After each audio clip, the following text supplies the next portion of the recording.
आप प्रदेश अध्यक्ष डॉक्टर सुशील गुप्ता ने कुरुक्षेत्र में प्रेस वार्ता कर कहा, मंडियों में नहीं कर पाई सरकार कोई व्यवस्था, किसान का भीगा पीला सोना। इंडिया गठबंधन के लोकसभा उम्मीदवार डॉक्टर सुशील गुप्ता व आम आदमी पार्टी के सीनियर वाइस प्रेसिडेंट अनुराग डाडा ने कुरुक्षेत्र में प्रेस वार्ता कर कहा कि आज मंडियों में खुले आसमान के नीचे किसानों का पीला सोना भीग रहा है, लेकिन सरकार व प्रशासन उनकी सुध नहीं ले रहा है। उन्होंने कहा कि प्रदेश की सरकार ने युवाओं को इजराइल भेजकर मौत के मुंह में धकेल दिया है। जिस देश से लोग वापस आ रहे थे, प्रदेश की सरकार ने अपने प्रदेश के युवाओं को वहां पर मरने के लिए भेज दिया है। हरियाणा के अंदर लगातार किसान को परेशान किया जाता है। जब से 3 काले कानून आए और किसानों ने 1.25 साल लंबा संघर्ष किया, 750 किसानों ने शहादत दी और प्रधानमंत्री को माफी मांग के कानून वापस लेने पड़े। भारतीय जनता पार्टी के मन में उसके बाद किसानों के लिए नफरत पैदा हुई। जब जब फसल आती है, हर दफा किसानों के साथ गंदा खेल खेला जाता है। आज भी किसान और मंडियों से लगातार सरकार मुंह फेर रही है। मौसम विभाग ने अनेकों चेतावनियां दी। सरकार का फर्ज बनता था कि मौसम की चेतावनियों को दिमाग में रखते हुए किसान की फसल को ढकने का, सुरक्षित रखने का इंतजाम किया जाए। 1 तारीख से इस प्रदेश के अंदर खरीद शुरू हो चुकी है। आज लगभग 15 दिन बीत गए, अभी तक फसल का कोई इंतजाम नहीं किया। फसल लगातार, जब मौसम खराब था, किसान का तन बदल जल रहा था कि मेरे साल भर की मेहनत का क्या होगा। बरसात आई, फसल खराब हुई, किसान का दाम घटा, परंतु सरकार को इस बात की कोई परवाह नहीं। लगभग 15 लाख टन फसल भीग के खराब हो गई। रविवार को भी हरियाणा के अंदर कई जिलों में बारिश की चेतावनी लगातार मौसम विभाग हर वेबसाइट के ऊपर दे रहा। किसानों ने ये गुहार भी लगाई, परंतु खुले आसमान के नीचे फसल पड़ी रही और आज ये हाल है कि खुले आसमान ही नहीं, सड़कों के ऊपर फसल आ गई।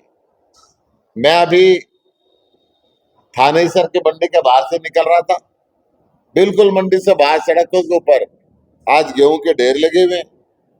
पूरी तरीके से फसल भीग चुकी है, पोजीशन खराब होती जा रही है। एक तरफ तो बड़े बड़े ढेर लगते जा रहे, किसान के पास इतनी जगह नहीं होती कि खेत से उठा के फसल को अपने घर में रखे। किसान को फसल सीधी मंडी के अंदर लानी होती है और मंडी में उठान हो नहीं रहा। नाकामी क्या है? सरकार ने अपने चहेतों को ठेके दे दिए। अब उनके खिलाफ ना तो कोई कार्रवाई करती, ना उनके खिलाफ कोई एक्शन लेती। बारदाने की भी दिक्कत होती जा रही है। बारदाना मंडियों में पहुंचाया नहीं जा रहा। कुछ मंडियों में तो कहा जा रहा है कि अडानी के सयालों के अंदर सीधा भेजो। ये मंडी सिस्टम को खत्म करने पे तुली है, परंतु किसान अपने कट्टों में खुद ही फसल भरता जा रहा है। किसान परेशान है, सरकार इस तरफ कोई ध्यान नहीं दे रही। और ये जो संघर्ष है किसान का, साल भर पहले खेत में संघर्ष करता है, फिर फसल को बेचने के लिए संघर्ष करता है। ये संघर्ष कराना और इतनी बेहद खराब स्थिति के अंदर किसान को लाना, इसकी हम निंदा करते हैं। सरकार से ये भी कहना चाहता हूं कि मंडियों में आप ध्यान रखें। सारी मंडियों में जो गेहूं खुले में पड़ा हुआ है, लाडवा में, रादौर में, बबैन में, थानेसर में, साबाद में, डांड में, कैथल में, पुंडरी में, कलायत में, पेवा में, गुलाचिक्का में, हर जगह मंडी के हालात जाकर देख लीजिए। मंडी ठसाठस फसल से भरी हुई है, खुले के अंदर फसलें पड़ी हुई है। सरकार उस तरफ कोई ध्यान नहीं दे रही। चरखी दादरी जिले की मैं बात करूं, 1,89,000 क्विंटल मंडी में पड़ा हुआ गेहूं खराब हो रहा है। मैं भिवानी की बात करूं तो सारी हदें पार कर दी।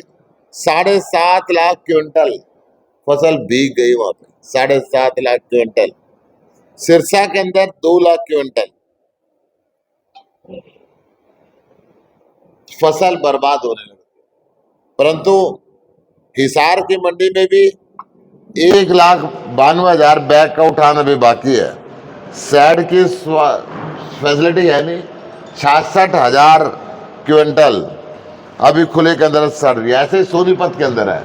अलग अलग मैं डाटा की बात करूं, अलग अलग मंडियों की, अलग अलग शहरों की बात करूं, तो पूरे प्रदेश के अंदर रोहतक के अंदर 20,000 क्विंटल, झज्जर में 1,40,530 क्विंटल, इस तरीके से रेवाड़ी के अंदर भी। परंतु किसान इस अत्याचार के सामने लाचार है। किसान की सारी मेहनत लगातार उसके ऊपर पानी फिरता है, उसको दिख रहा है।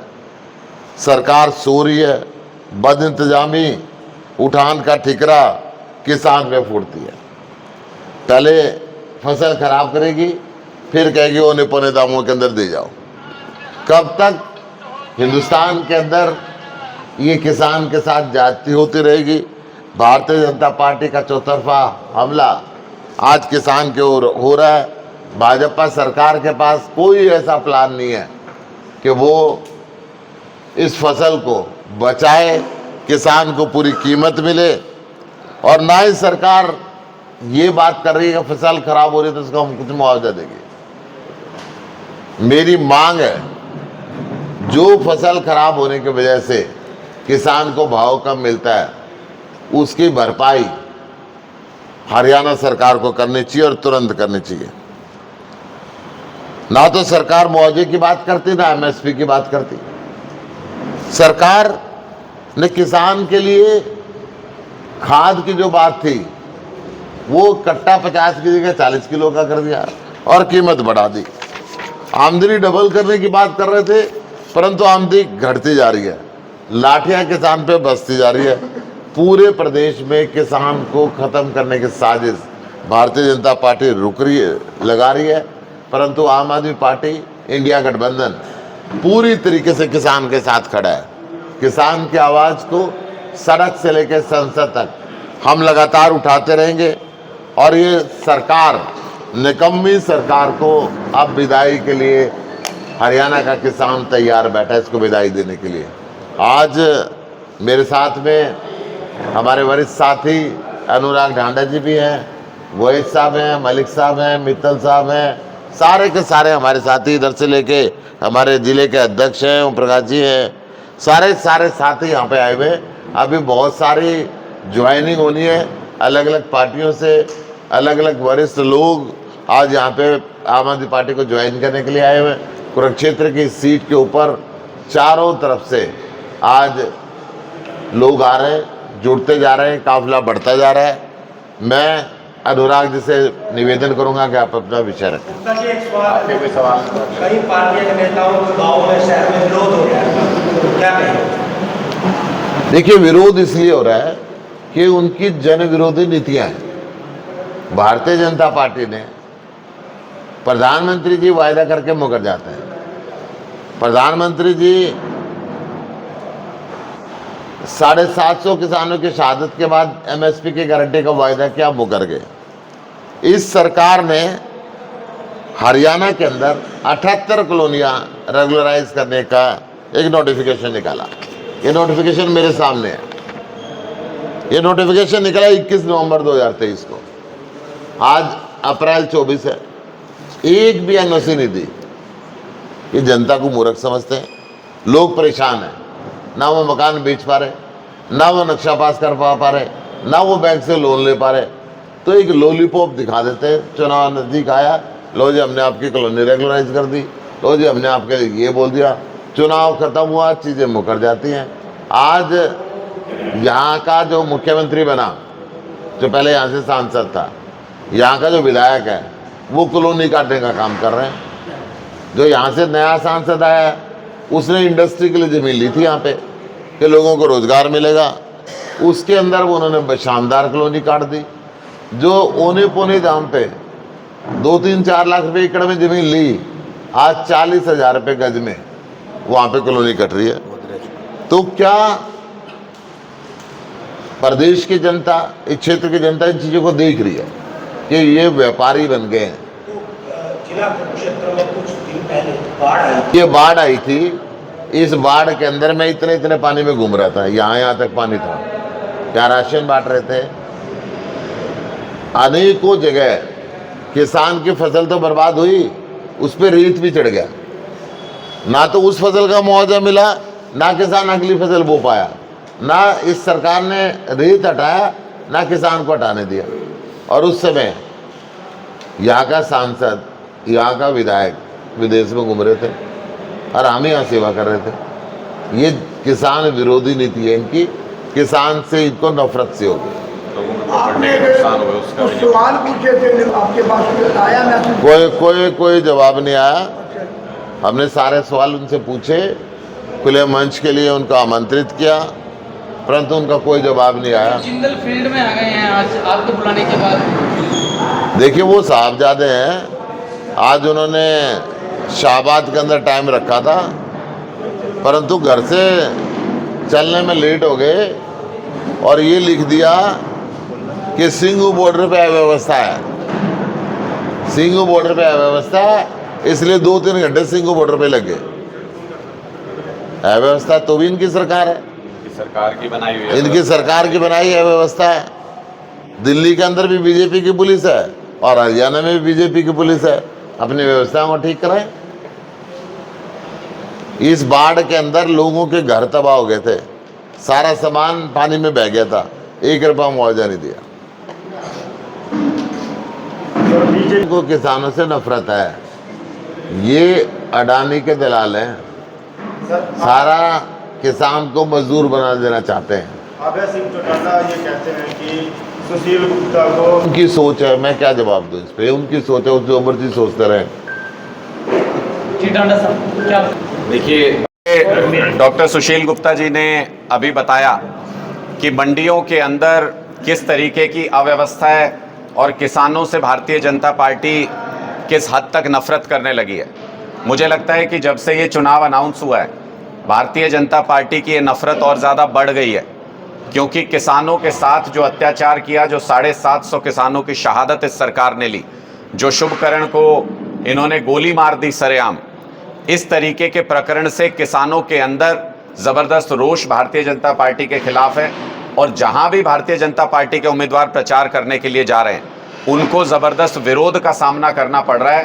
खासकर कृषक समाज से उनको बहुत ज़्यादा विरोध का सामना करना पड़ रहा है। इसलिए अब भारतीय जनता पार्टी की नफरत, जब चुनाव में आपके उम्मीदवार कहीं प्रचार करने जा ही नहीं पाएंगे, तो उनकी नफरत और ज़्यादा बढ़ती जा रही है। और उसका बदला वो गरीब किसान से मंडियों के अंदर अव्यवस्था फैला के उसका बदला लेने की कोशिश कर रही है भारतीय जनता पार्टी। हमारा ये सीधा आरोप है कि जानबूझ करके भारतीय जनता पार्टी ने मंडियों के अंदर इस तरह की व्यवस्था की है। वरना आप मुझे बताइए, खरीद शुरू हुए 13-14 दिन हो गए आज, कोई व्यवस्था, क्या बारदाने की व्यवस्था वहाँ पर इतने 13-14 दिन में, मतलब 2 सप्ताह के अंदर भी सुनिश्चित नहीं कर सकी सरकार? जब इतनी आवक है फसल की, तो क्या उठान की व्यवस्था नहीं करनी चाहिए? कोई उठान की व्यवस्था वहाँ पर नहीं है। खुले में पड़ी फसल किसान की खराब हो रही है, ऊपर से मौसम की मार है।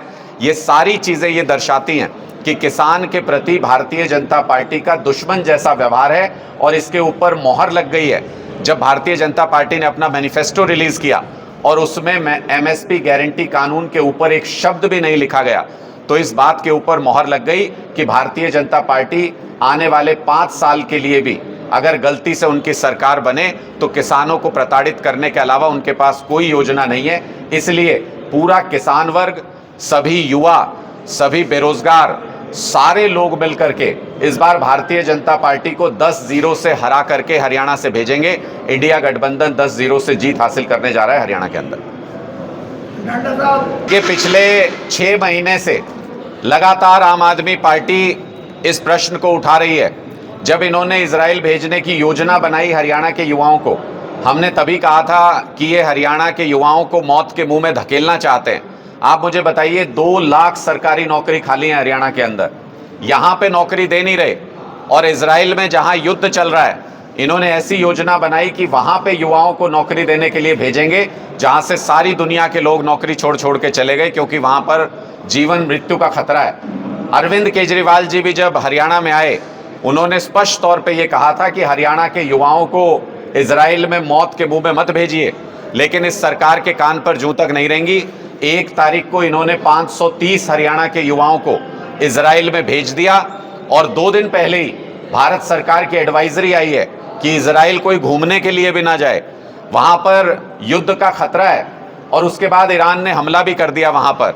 आप सोचिए, उन मिसाइलों की जद में हमारे हरियाणा के युवा भी हैं जो बेरोजगारी की वजह से परेशान होकर के इस सरकार की साजिश में फंस के वहां पर पहुंच गए हैं। हमारी सीधी और स्पष्ट मांग है, इन सारे युवाओं को सुरक्षित वापस भी लाया जाना चाहिए और इनके साथ जो कॉन्ट्रैक्ट हुआ है कि 1 साल से पहले इनका कॉन्ट्रैक्ट था कि ये वापस नहीं आ सकते, तो 1 साल तक इनकी जो पूरी सैलरी है वो हरियाणा सरकार पे करे और इनको उसके बाद जब सुरक्षित माहौल हो तो इनको नौकरी दिलवाने का काम भी करे। ये हमारी सीधी और स्पष्ट मांग है। अगर इस मांग को पूरा नहीं करती है नायब सरकार, तो सीधी तौर पर जितने भी हरियाणा के युवा हैं वो ये समझ जाएंगे कि ना हमारी जिंदगी से ना हमारे करियर से भारतीय जनता पार्टी का कोई लेना देना नहीं, इनको सबक सिखाने का काम करेंगे।